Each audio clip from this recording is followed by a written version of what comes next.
Swastiastu, selamat datang kami ucapkan, damai dan sejahtera selalu menyatu dengan kami. Universitas PGRI Mahadewa Indonesia,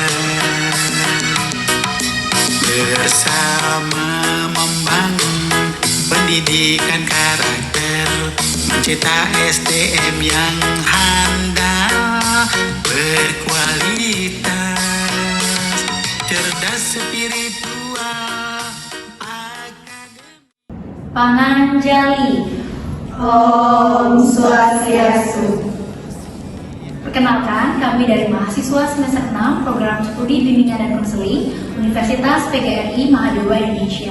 Pada kesempatan kali ini kami akan melakukan praktik bimbingan kelompok. Sebelum itu, kami akan memperkenalkan diri terlebih dahulu. Perkenalkan, nama saya Nika Degita Pratnyani dengan NIM 2022 01010010 bersama dengan rekan-rekan saya. Perkenalkan, nama saya Nika Dinda Duyanti dengan NIM 202201010038. Perkenalkan, nama saya Kade Agus Sedipa dengan NIM 2022 01010015. Perkenalkan, nama saya Niko Manggil Suwantari dengan NIM 2022 01010013. Perkenalkan, nama saya Himadiari Anggreni dengan NIM 2022 01110014. Perkenalkan, nama saya Niko Manggil Akharat Wiswara dengan NIM 2022 01110017. Perkenalkan, nama saya Nima Dewi Febrianti dengan NIM 2022 01010006. Selamat menyaksikan. Padel asana, Panganjali. Om Swastiastu. Adik-adik silakan duduk. Selamat pagi adik-adik semuanya. Selamat pagi. Terima kasih karena bersedia hadir pada kegiatan bimbingan kelompok hari ini. Sebelumnya, kalian sudah tahu kita akan melakukan bimbingan kelompok, judulnya apa? Sudah. Oke. Siapa yang masih ingat? Siapa yang tahu? Oke. Silahkan. Meningkatkan partisipasi aktif siswa yang cenderung pasif dalam kegiatan kelompok melalui layanan bimbingan kelompok. Ya, benar sekali ya, ternyata masih ingat. Nah, sebelum kegiatan dimulai, izinkan kakak memperkenalkan diri masing-masing. Perkenalkan, nama kakak Nika Dinda Duyanti, bisa dipanggil Linda, panggil saja kakak Linda ya. Perkenalkan, nama saya Niko Manggil Suwantari, bisa dipanggil Suwantari. Perkenalkan, nama saya Kadita Pratnyani, bisa dipanggil Gita. Perkenalkan, nama saya Niko Manggil Akharat Wiswara, bisa dipanggil Linda. Perkenalkan, nama saya Nima Dewi Febrianti, bisa dipanggil Febri. Perkenalkan, nama saya Nima Dewi Anggreni, bisa dipanggil Ali. Perkenalkan, nama saya Kade Agus Sedipa, bisa dipanggil Agus. Ya, terima kasih. Nah, sebelum kegiatan dimulai, mari kita berdoa terlebih dahulu ya sebaiknya. Ada adik-adik dari kalian bersedia untuk memimpin doa? Ayo Kak. Ini silakan. Baik, sebelum memulai kegiatan bimbingan kelompok, marilah kita berdoa. Saya pimpin doa menurut agama dan kepercayaan masing-masing. Berdoa dimulai.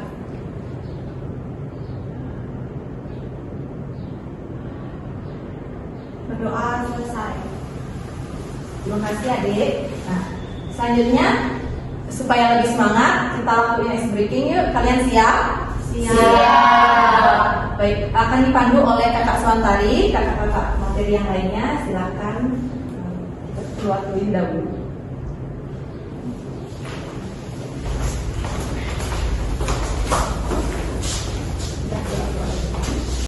Baik teman-teman, sebelum kita mulai kegiatan yang paling pertama, di sini saya akan memandu SBI-nya terlebih dahulu. Supaya kalian tetap bersemangat dan fokus untuk mengikuti bimbingan kelompok pada hari ini. Siap?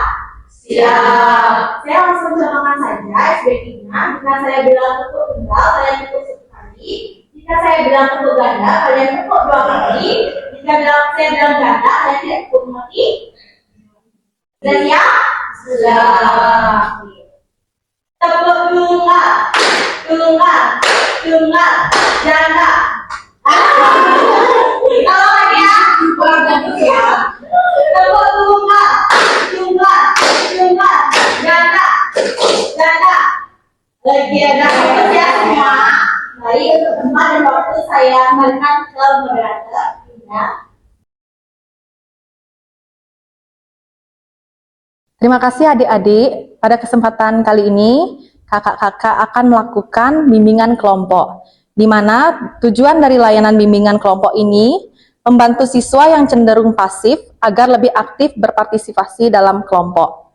Nah, kakak akan menyampaikan asas-asas yang ada di dalam bimbingan kelompok, yaitu asas kerahasiaan, kesukarelaan, keterbukaan, dan saling menghargai. Di sini kita membuat kesepakatan bersama ya, mengenai waktu, yaitu 45 menit. Kalian siap? Siap. Selanjutnya, kita tidak boleh memotong pembicaraan dari teman-teman yang lain saat berdiskusi. Siap? Siap. Dan selanjutnya kita berkomitmen untuk lebih aktif. Siap? Siap. Oke. Baik, jadi kita sudah menyepakati ya aturan dan kontrak layanan yang kita sudah buat. Lalu selanjutnya, tidak ada interupsi atau penilaian negatif. Kalian setuju? Siap? Baik, kegiatan akan berlangsung selama 45 menit dengan komitmen untuk berpartisipasi lebih aktif. Terima kasih. Selanjutnya, kakak-kakak pemateri akan menyampaikan penjelasan langkah-langkah kegiatan kelompok. Terima kasih. Baik, terima kasih Mbak Linda atas waktunya. Baik, di sini saya ingin bertanya kepada teman-teman sebelum kita masuk kegiatan yang paling inti, apakah masih ada yang kurang jelas atau masih ada yang bingung tentang kegiatan yang akan kami lakukan pada hari ini? Sudah jelas. Baik, terima kasih atas responnya teman-teman. Baik, di sini saya akan mengajak kalian untuk berkomitmen, tidak perlu harus sempurna, tidak harus selalu benar, cukup berani untuk mencoba. Nah, di sini siapa yang berkomitmen untuk berpartisipasi aktif selama sesi bimbingan kelompok pada hari ini? Ya. Wah, bagus sekali ya, semua ingin berkomitmen untuk berpartisipasi aktif selama sesi bimbingan dan kelompok. Sudah siap untuk mendengarkan materinya? Sudah. Baik, untuk pemateri saya persilahkan. Oke, Okta, Devika, bagus jawabannya tadi. Next, Selin, apa yang kamu pikirkan ketika mendengar kata partisipasi aktif? Aktif dalam mendengar konselor memberikan materi, sama aktif untuk bertanya setelah dikasih materi. Oke, aktif bertanya dan mendengarkan ya. Oke, ada lagi yang mau mencoba? Silang, mau mencoba? Aktif dalam kegiatan organisasi. Aktif dalam organisasi, oke. Terima kasih ya pendapat Okta, Devika, Selin, dan Sila. Jadi benar banget yang teman-teman katakan tadi terkait dengan partisipasi aktif ya. Partisipasi aktif adalah menurut para ahli, ini dia pengertiannya. Partisipasi aktif menurut ahli, teman-teman bisa lihat di depan. Sekalian mendengarkan ya, jadi partisipasi aktif itu pada dasarnya adalah keterlibatan seseorang ya, secara mental, secara emosional, dan secara fisik. Sehingga akan memunculkan kontribusi positif. Kontribusi positif tadi seperti yang dikatakan oleh Okta dan Devika, Selin, dan Sila. Apa tadi? Mau bertanya, mau terlibat secara aktif untuk menyampaikan ide dan gagasan, mau bekerja sama di dalam tim, dan apalagi dikatakan? Ada pada dasarnya adalah adanya kemauan untuk berkontribusi dan terlibat.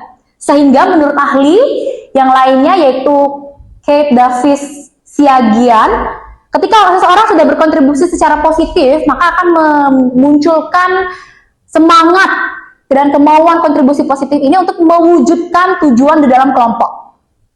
Bayang teman-teman?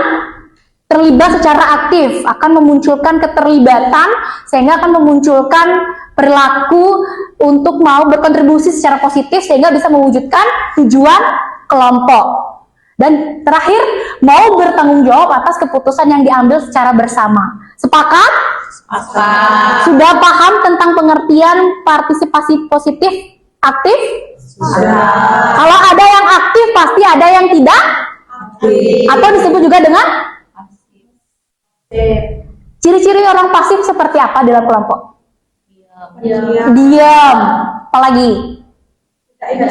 Tidak inisiatif. Kalau udah nggak inisiatif pasti nggak mau bekerja sama. Lalu bagaimana tujuan di dalam kelompok? Apakah akan terwujud? Tidak. Nah, sekarang pertanyaannya, adakah di antara teman-teman yang tidak aktif di dalam kelompok pernah menjadi korban atau pelaku? Coba angkat tangan. Korban? Semuanya menjadi korban? Iya, coba sekarang masing-masing sebutkan perasaan teman-teman ketika temennya teman-teman ada yang pasif dalam kelompok. Kita mulai dari Sila. Gimana perasaannya kalau temennya pasif dalam kelompok? Kesel. Selin? Emosi marah. Andini? Sama seperti marah sama anggota kelompok yang Marah. Oke. Kalau Okta? Kalau dari Okta sendiri sih kesel ya, tapi ya udah sih sabarin aja. Mungkin nanti dia bakalan tahu sendiri ya, maksudnya bakalan sadar. Asik, karma is real. Oke. Sridana? Kesel. Semuanya jawab kesel. Aku berharap Devika punya jawaban yang lain. Apa Devika? kalau terlibat kelompok itu mungkin hasilnya tidak memuaskan, jadinya kurang dimengerti. Oke, nah? Kalau saya marah sama nggak mau untuk berkelompok lagi sama dia karena orangnya sudah begitu nggak kegiatan ataupun kalau ada tugas. Oke, berarti sepakat ya kalau misalnya ada teman-teman yang pasif dalam kelompok jadinya kesel, marah, nggak mau kerja sama lagi. Hasilnya nggak maksimal, bener ya? Setuju ya? Nah, sekarang saya juga ingin bertanya, gimana perasaan teman-teman ketika teman-teman dan tim berhasil bekerja sama dengan baik sehingga tujuan tim itu bisa tercapai? Gimana perasaannya? Mulai dari lega, oke. Devika? Senang. Sri Diana? Puas dengan hasil. Puas dengan hasil. Oke, jawaban yang lain ya, Okta ya. Okta? Gembira. Oke, Andini? Dia sih karena lancar dalam kelompok itu. Oke, Selin? Puas. Senang. Oke, berarti kita sepakat ya kalau anggota tim itu berhasil bekerja sama dengan baik, hasilnya akan memuaskan, lega, bahagia gitu ya. Oke, jadi harapannya setelah ini adik-adik bisa meningkatkan partisipasi aktif di dalam kelompok. Sepakat ya? Setelah ini akan ada konselor yang lain menjelaskan materi yang lain, dijaga semangatnya, kekompakannya, tetap aktif dalam mendengarkan. Oke? Siap teman-teman? Siap. Selanjutnya akan dijelaskan oleh konselor yang lainnya. Terima kasih. Oke, tadi kakak Gita kira-kira masih ingat kan apa yang dijelaskan oleh kakak Gita tadi? Ada yang masih ingat? Kok diam? Masih? Ya, coba silakan apa yang dijelaskan kakak Gita tadi?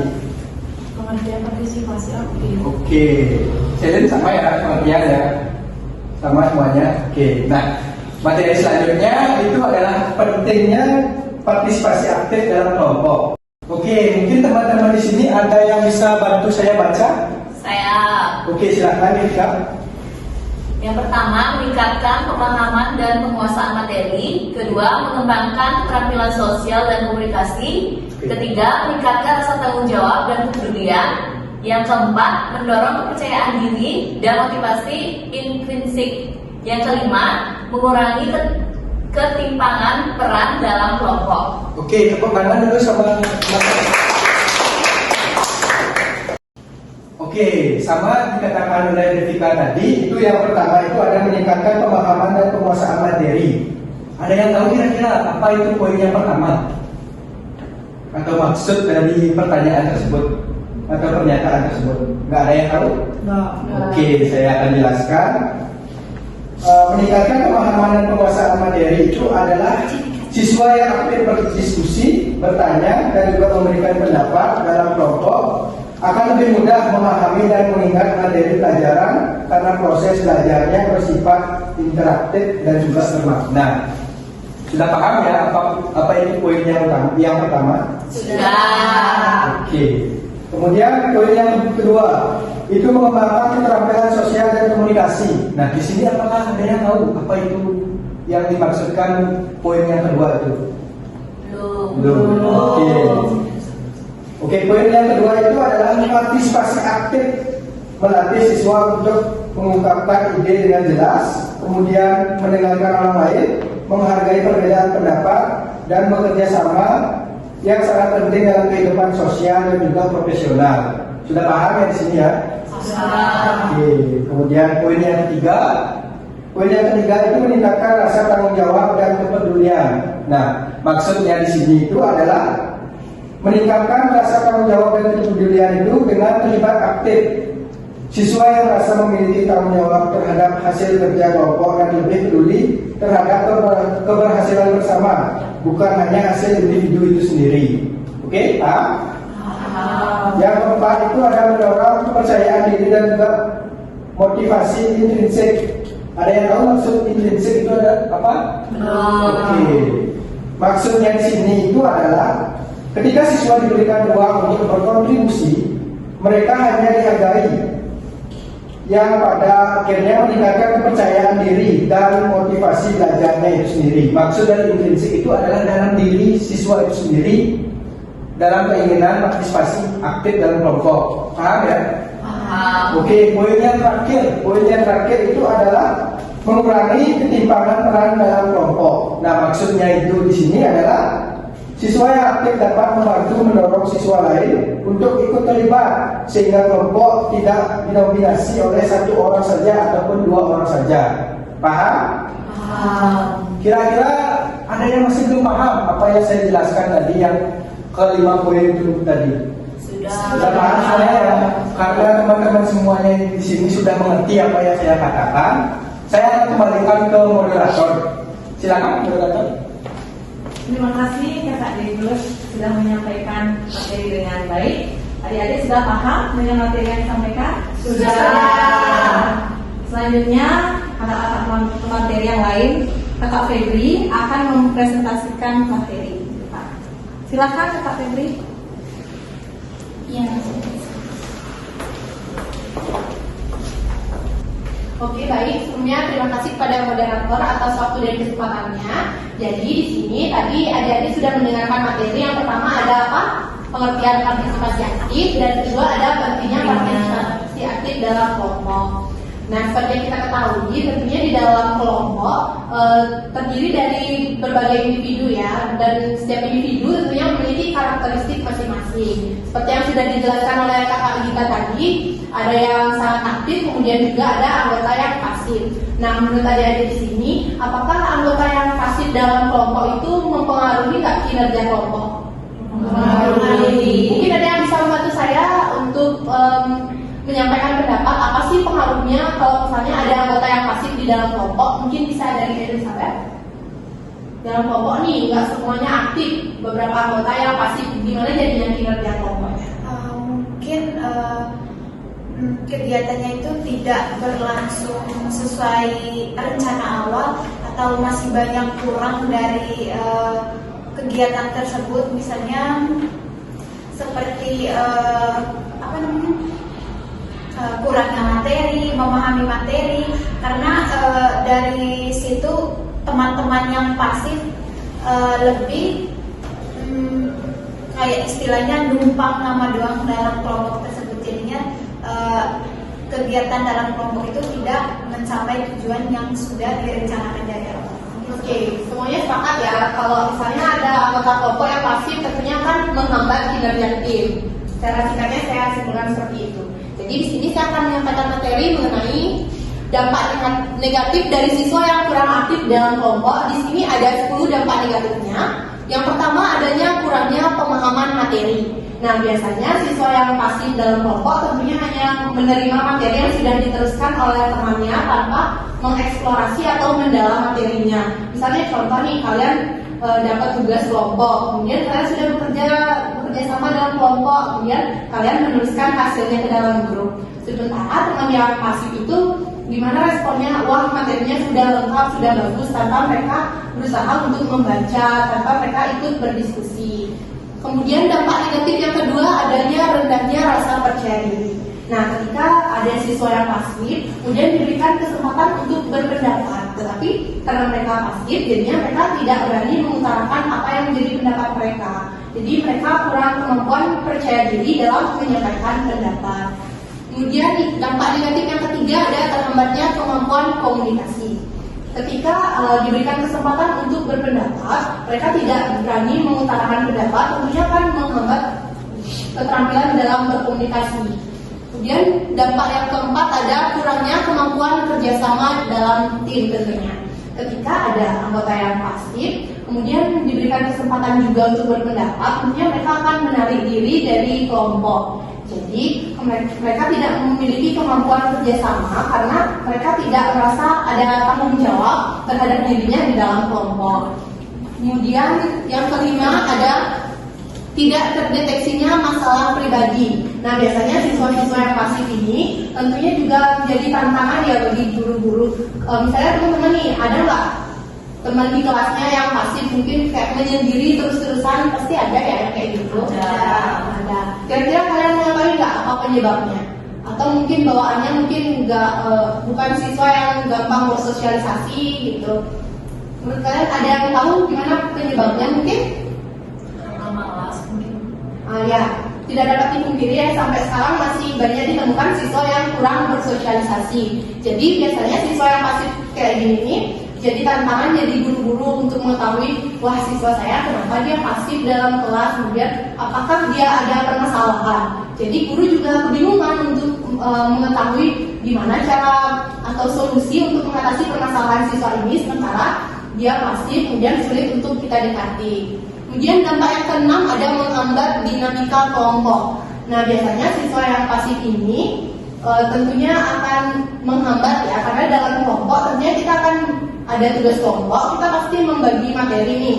Si A dapat ngerjain misalnya laporan, yang lain menjadi moderator dalam video. Jadi ketika ada satu kelompok yang pasif, kita berikan dia tugas untuk membuat laporan, sementara video kita udah selesai nih, jadi laporannya belum selesai. Kalau misalnya kita mau kirim tugas kan tidak bisa ya, tentunya hal tersebut akan menghambat dinamika kelompok. Kemudian selanjutnya ada menimbulkan ketergantungan pada teman yang lebih aktif. Nah, ini benar sekali atau relate ya dengan kehidupan sehari-hari. Biasanya siswa-siswa yang pasif ini ketika diberikan tugas kelompok kemudian dibebaskan untuk mencari teman dalam kelompok, pastinya dia akan memilih teman-teman yang aktif. Jadinya mereka ketergantungan dengan teman yang aktif. Nah, ketika guru memberikan tugas, kemudian kelompoknya ditentukan oleh guru, jadi mereka tidak bisa bergantung dengan teman yang lebih aktif, sehingga dampaknya mereka kurang berkontribusi di dalam kelompok. Kemudian dampak negatif selanjutnya ada kesulitan beradaptasi dengan tuntutan di masa depan.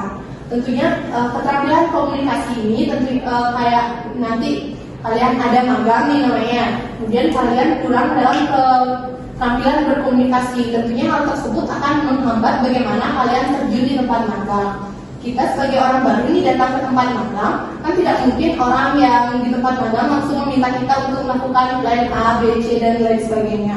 Tentunya kita pendatang baru juga harus memiliki keterampilan komunikasi yang baik atau berpartisipasi di dalam tempat magang agar terciptanya hubungannya lebih harmonis. Dan dampak negatif yang terakhir ada prestasi sosial dan akademik yang cenderung rendah. Tentunya siswa yang pasif ini tentunya kesulitan dalam hubungan sosial dan akademiknya. Mereka pasif di dalam organisasi, tentunya mereka juga akan menarik diri, dan karena pasif mereka juga kehilangan motivasi dalam dirinya untuk belajar di dalam baik itu di sekolah maupun di luar sekolah. Nah, tadi kakak sudah memberikan pendapat atau materi mengenai dampak negatif dari siswa yang kurang aktif atau pasif dalam kelompok. Mungkin teman-teman di sini ada yang punya cerita atau pengalaman nggak? Biasanya dalam satu kelompok nih, saya nggak suka sama dia, orangnya pasif. Ketika ada tugas nih, dia nggak mau ngerjain tugas. Kan dia jadinya kayak numpang nama. Sementara tugas kelompok ini kan dikerjakan secara bersama-sama. Terus nilai yang kita dapat sama. Sementara beban waktu, kemudian tenaga, pikiran yang kita keluarkan tidak sama gitu. Mungkin ada yang punya cerita kayak gitu nggak di sini? Ya. Jadi dalam setiap kelompok berarti kalian menemui orang-orang yang cukup aktif ya. Cukup. Oke, sekian mungkin materi dari saya. Untuk selanjutnya saya kembalikan ke moderator. Terima kasih atas waktunya dan perhatiannya. Terima kasih Kakak Febri sudah menyampaikan materi dengan luar biasa sekali ya. Adik-adik sudah paham apa yang telah disampaikan Kakak Febri? Sudah. Jika ada pertanyaan bisa dicatat. Nanti kita akan menyediakan sesi tanya jawab. Selanjutnya Kakak Ari Andreni akan memaparkan materi. Untuk Kakak Ari silakan. Oke, tadi materi yang disampaikan oleh Kakak Febri apakah sudah dimengerti ya, Dede? Sudah. Sekarang Kakak akan memberikan materi yaitu cara meningkatkan partisipasi aktif dalam kelompok. Di sini ada yang tahu nggak bagaimana caranya? Selain di sini ya, selain yang disediakan, ada yang tahu nggak bagaimana cara meningkatkan partisipasi aktif dalam kelompok? Jadi mungkin? Mungkin sering bertanya kepada teman-teman dan juga guru mungkin Bu. Ya. Terima kasih Devika. Baik, cara meningkatkan partisipasi aktif dalam kelompok yaitu yang pertama menciptakan lingkungan yang aman dan nyaman. Nah, jadi siswa akan lebih mudah berpartisipasi jika mereka merasa aman untuk mengemukakan pendapatnya tanpa takut disalahkan atau ditertawakan oleh temannya. Jadi guru atau konselor bisa menyampaikan terlebih dahulu bahwa setiap pendapat itu harus dihargai. Kemudian contohnya yaitu sebelum diskusi kelompok dimulai, guru memberikan arahan bahwa tidak ada jawaban yang salah dan setiap pendapat akan dihargai. Guru juga memuji siswa yang mencoba untuk berbicara walaupun jawabannya belum sempurna. Kemudian yang kedua ada memberi peran spesifik kepada setiap anggota kelompok. Ada yang tahu nggak artinya memberi peran spesifik kepada setiap anggota kelompok? Peran tugas. Ya. Jadi setiap siswa diberi tanggung jawab dalam kelompok seperti menjadi moderator, pencatat, penyaji, dan penjaga waktu. Hal ini membuat mereka merasa diri mereka itu penting sehingga tidak ada yang merasa dirinya itu nganggur. Contoh penerapannya seperti dalam tugas diskusi kelompok, siswa A menjadi moderator, siswa B menjadi pencatat, siswa C menjadi penyaji, dan siswa D menjadi penjaga waktu. Nah, yang ketiga, menerapkan kegiatan interaktif dan menyenangkan. Jadi kegiatan seperti permainan edukatif, simulasi, dan roleplay bisa membuat suasana lebih menyenangkan dan mendorong siswa lebih berani untuk terlibat di dalam kelompok.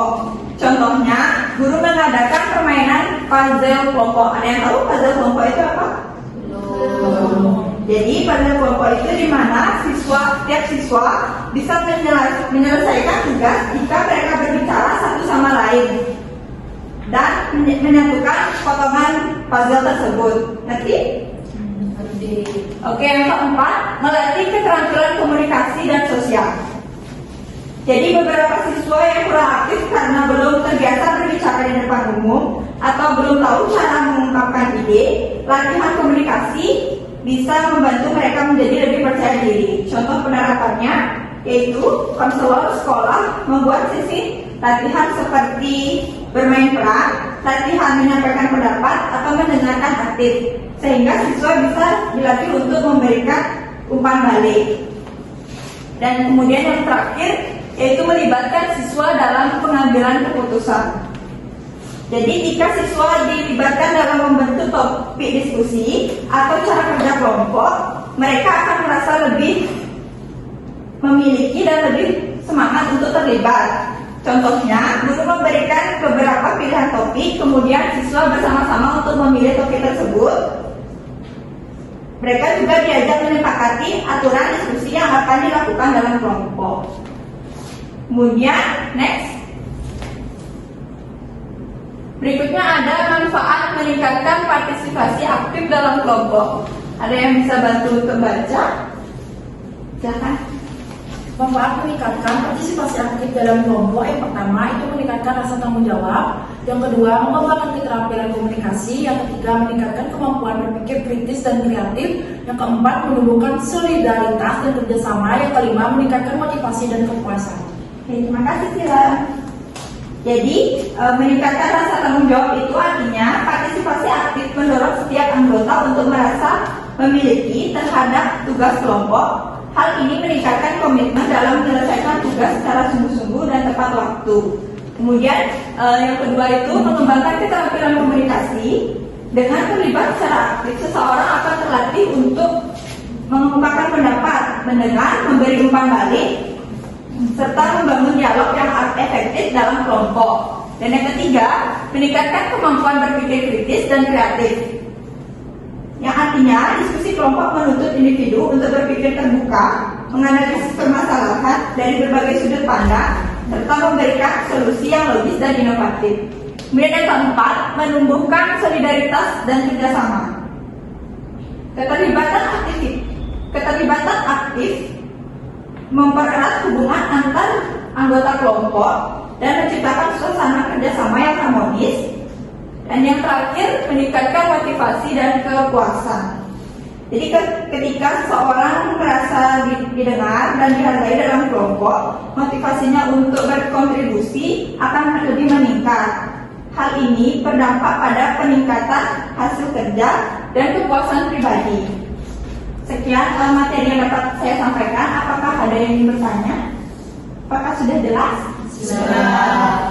Untuk materi berikutnya akan dijelaskan oleh rekan saya kembalikan kepada moderator. Terima kasih banyak Kak Ali atas penyampaian materinya. Adik-adik sudah paham kan materinya? Sudah. Selanjutnya akan dipresentasikan oleh Kakak Dinda. Silakan Kakak Dinda. Oke adik-adik, kembali lagi bersama kakak. Apakah masih semangat semuanya? Masih. Oke, makasih ya untuk semangatnya sampai materi di akhir. Selanjutnya ada proses terbentuknya partisipasi aktif dalam kelompok. Nah, yang pertama itu ada tahap pembentukan yaitu forming. Yang kedua ada tahap penyesuaian, bisa disebut storming, yaitu tahap ketiga penyelesaian bisa disebut norming, dan tahap keempat kinerja atau performing. Yang kelima ada tahap pembubaran atau evaluasi yang bisa disebut dengan adjourning.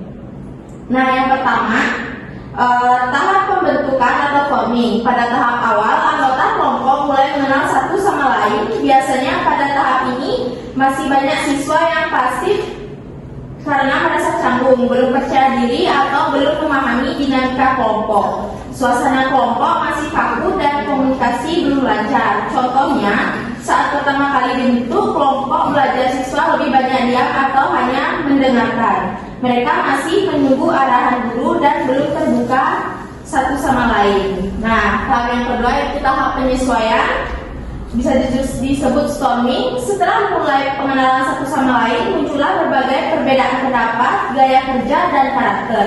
Nah, di tahap ini bisa terjadi konflik kecil atau kesalahpahaman. Namun justru disinilah awal dari keterlibatan aktif mulai tumbuh, karena siswa mulai belajar menyampaikan pendapat dan mendengarkan orang lain. Contohnya, siswa mulai menyampaikan ide atau tidak setuju dengan pendapat anggota lain. Guru atau konselor perlu hadir untuk membimbing agar perbedaan ini menjadi pembelajaran bukan pertengkaran. Nah, selanjutnya ada tahap penyelesaian atau norming. Setelah melewati konflik awal, anggota kelompok mulai menentukan pola kerja yang disepakati bersama, terbentuknya norma atau aturan yang disetujui oleh semua. Dan komunikasi mulai berjalan lancar, kepercayaan dan rasa saling menghargai mulai tumbuh sehingga partisipasi meningkat.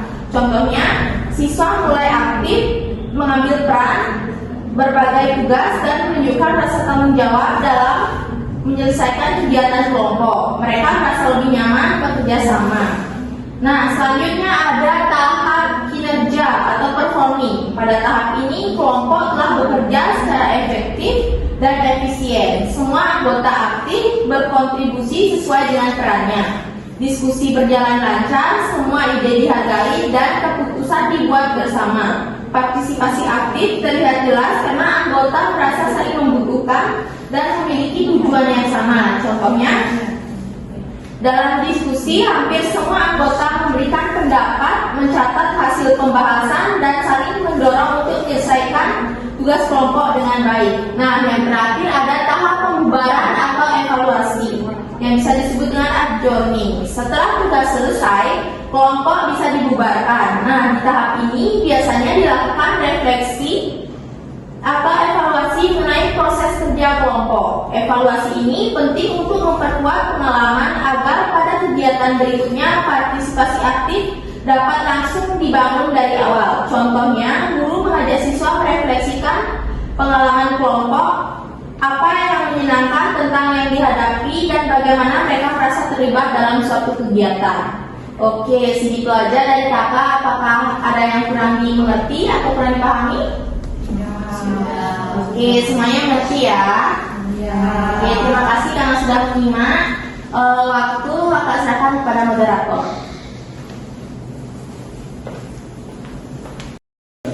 Terima kasih Kakak Dinda sudah menyampaikan materi yang luar biasa. Nah, tadi adik-adik sudah mendengarkan dari awal hingga akhir materi yang sudah disampaikan kakak-kakak. Kalian sudah paham semuanya? Sudah. Kakak harapkan setelah kalian mendengar materi tadi, kalian yang sebelumnya cenderung pasif menjadi lebih aktif dalam kegiatan kelompok oleh layanan bimbingan kelompok ini. Nah, terima kasih karena sudah mendengarkan. Baik, kita selanjutnya Kakak Suantari akan menyampaikan kesimpulan. Kakak Suantari, silakan. Baik teman-teman, tidak terasa ya sekarang sudah sampai di penghujung kegiatan. Sebelum saya tutup sesi bimbingan kelompok pada hari ini, saya ingin bertanya kepada kalian semua. Pembelajaran apa sih yang kalian dapatkan selama mengikuti sesi bimbingan kelompok pada hari ini? Ada yang bisa menjawab? Baik, silakan. Saya belajar bahwa partisipasi aktif itu penting, bukan hanya hadir, tapi juga terlibat secara pikiran dan perasaan. Dengan aktif, kita bisa lebih paham, percaya diri, dan kompak dalam kelompok. Baik, terima kasih responnya. Nah, di sini saya akan mengajak kalian untuk merenungkan satu hal yang terakhir. Apa satu hal terakhir yang kalian ingin coba ubah setelah mengikuti bimbingan kelompok pada hari ini? Ada yang bisa menjawab? Baik, Okta. Baik, saya ingin merubah diri saya. Ketika saya tidak tahu, saya harus berani untuk bertanya. Oke, teman-teman yang lain, apakah ada yang ingin mencoba? Saya Kak, Oke, nah. saya ingin lebih percaya diri lagi untuk berbicara di depan teman-teman ataupun di depan umum. Oke, tepuk tangan buat teman-temannya. Oke, bagus sekali. Itu langkah yang sangat hebat. Ingat, perubahan besar selalu dimulai dari langkah yang kecil. Baik, di sini saya akan akhiri kegiatan pada hari ini dengan membaca kesimpulan. Partisipasi aktif dalam kelompok adalah keterlibatan mental, emosional, dan fisik seseorang dalam kegiatan bersama. Hal ini pentingnya untuk meningkatkan pemahaman, kerjasama, tanggung jawab, dan kepercayaan diri. Kurangnya partisipasi dapat menyebabkan rendahnya pemahaman, komunikasi, dan motivasi belajar. Untuk meningkatkannya perlu lingkungan yang mendukung, pembagian peran, dan kegiatan yang interaktif. Baik, sekian materi dari kami. Apakah ada yang masih belum jelas atau ada yang mau ditanyakan oleh kakak-kakaknya? Sudah. Baik, terima kasih teman-teman. Untuk waktu dan tempat saya kembalikan ke moderator. Terima kasih Kakak Sunan sudah menyampaikan materi dengan baik. Nah, adik-adik, sekarang sudah berakhir ya materi pada hari ini. Nah, selanjutnya kakak-kakak materi yang lainnya silahkan bergabung.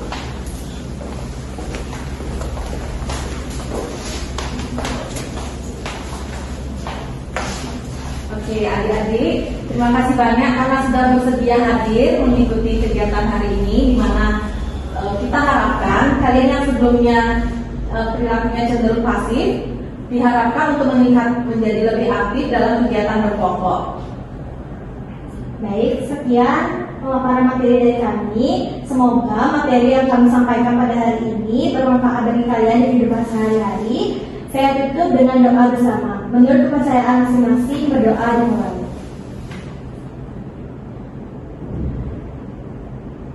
Berdoa selesai. Saya tutup dengan kalimat santi. Om Santi Santi Santi Om. Adik-adik, terima kasih. Kegiatannya sudah selesai. Adik-adik dipersilakan meninggalkan ruangan. Sekali lagi terima kasih banyak. Hati-hati di jalan ya. Bye.